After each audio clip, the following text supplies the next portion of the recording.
আসসালামু আলাইকুম প্রিয় দর্শক, আমরা এখন সন্ধ্যার সময় সান্ধ্যকালীন গানের আড্ডায় আছি। আমাদের একজন খুবই জনপ্রিয় বড় ভাই, যিনি একা একা গান চর্চা করে একজন সাধক।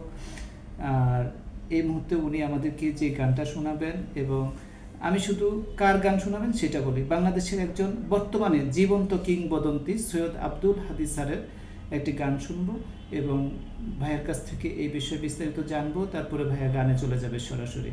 আপনাদেরকে অনেক অনেক আমন্ত্রণ আমাদের সাথে থাকার জন্য এবং গান শোনার জন্য, উপভোগ করার জন্য। আসসালামু আলাইকুম। এখন যে গানটা গাইব সেই গানটা হচ্ছে সৈয়দ আব্দুল হাদী। ওই বাংলাদেশের অনেক বড় একজন শিল্পী, যার সম্পর্কে বলার মতো জ্ঞান বা এগুলো কোনোটাই আমার নাই। যাই হোক, ওনার গান গাওয়া অনেক দুঃসাহসের বিষয়। বড় বড় শিল্পীরাই ওনার গান গায় না। আমি যতটুকু পারি অতটুকু গাওয়ার চেষ্টা করছি।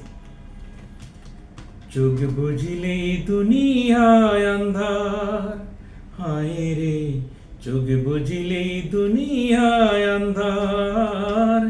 কিসের বাড়ি কিসের ঘর কিসের সংসার, চোখ বুঝিলেই দুনিয়ায় আন্ধার।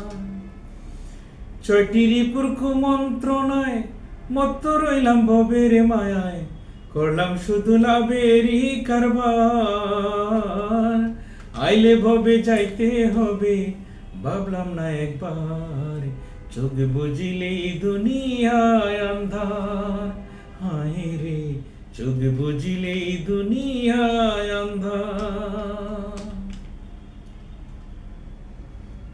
অনেক ধন্যবাদ।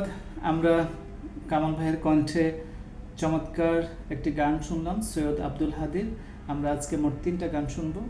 একটা গান শেষ হলো এবং অসাধারণ গান।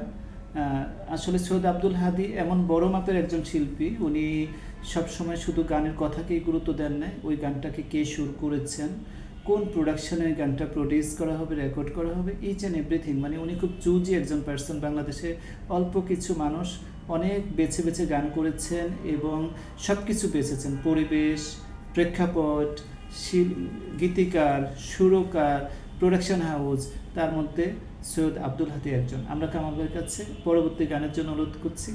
কামাল ভাই আমাদেরকে এর পরের গানটা শোনাবেন প্লিজ। এখন আমি একটা ভারতের কিশোর কুমার, ওনার একটা গান করব।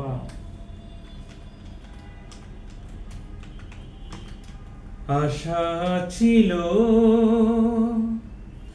ভালোবাসা ছিল,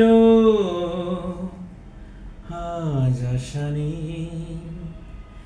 ভালোবাসা